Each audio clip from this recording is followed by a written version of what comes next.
आज की कहानी संस्कार। मालकिन, 4 बजने को आए हैं। आप कहें तो आरती की थाली तैयार कर देती हूँ। दीपक भैया बहू रानी को लेकर आते ही होंगे।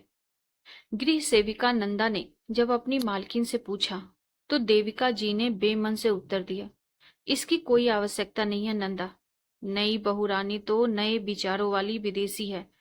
वो भला हमारे संस्कारों और रीति रिवाजों को कहाँ समझेगी। विदेश में तो हेलो सेलो बोला जाता है। बड़ों का आदर सम्मान करना उसे क्या पता। जैसा आप कहिए, कहकर नंदा अपने काम में लग गई और देविका जी दीपक की तस्वीर देखते हुए सोचने लगी, कितनी सुंदर सुशील और संस्कारी लड़की पसंद किया था इसके लिए। अपनी बिरादरी की भी थी, लेकिन इसे तो अंग्रेजी में गिटर पिटर करने वाली ही पसंद आए, और ऐसी पसंद आई कि हमारा आशीर्वाद लेना भी उचित नहीं समझा। अब आ रहा है मेहमान बनकर, 1-2 दिन में तो चले ही जाना है।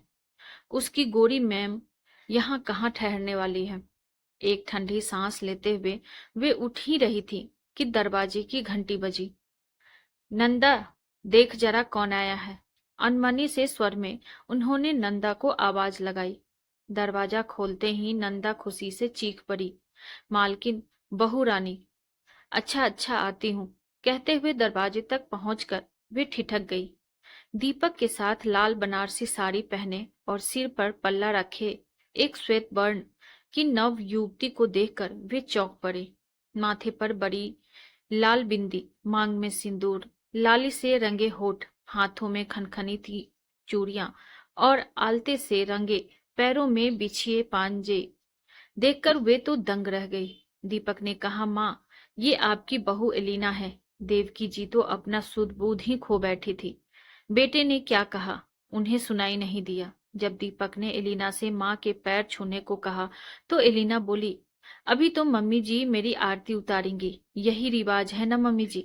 सुनकर देवकी जी की तंद्रा टूटी और बोली, हाँ हाँ कहकर उन्होंने आवाज लगाई, नंदा, आरती की थाली लिया। अभी लाई मालकिन, कहते हुए नंदा आरती की थाली लेकर तुरंत हाजिर हो गई। एलिना बोली, चावल भरे कलश और लाल पानी की। हाँ हाँ, सब तैयार है, कहते हुए नंदा दौड़कर सारी चीजें लाने लगी। और देविका जी हैरान थी कि विदेश में पली बढ़ी इस नई नवेली बधू को हमारे सभी रीति रिवाज कैसे मालूम है। मैंने तो इसके बारे में न जाने क्या क्या कह दिया था, लेकिन ये तो एक एक करके हमारे सभी परंपराओं का वहन करती जा रही है। और मैं वर्षों से जिन संस्कारों का पालन मैं करती आ रही हूँ, आज न जाने कैसे मैं नई बहू के स्वागत करने के उन संस्कारों को भूल गई। एलिना ने तो संस्कारी बहू होने का फर्ज निभाया, परंतु मैं संस्कारी सास नहीं।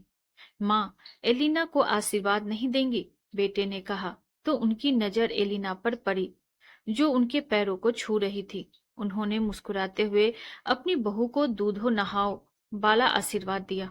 एलिना ने अपने दाहिने पैर के अंगूठे से चावल भरा कलश गिराया और लाल पानी से भरी परात में अपने पैरों को रखकर उसने जब घर में प्रवेश किया तो जमीन पर घर की लक्ष्मी के पैरों के निशान देखकर देवकी जी खुशी से फूली न समाई और एलिना को गले से लगा लिया।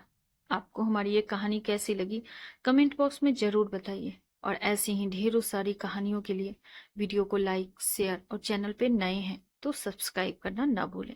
Thank you.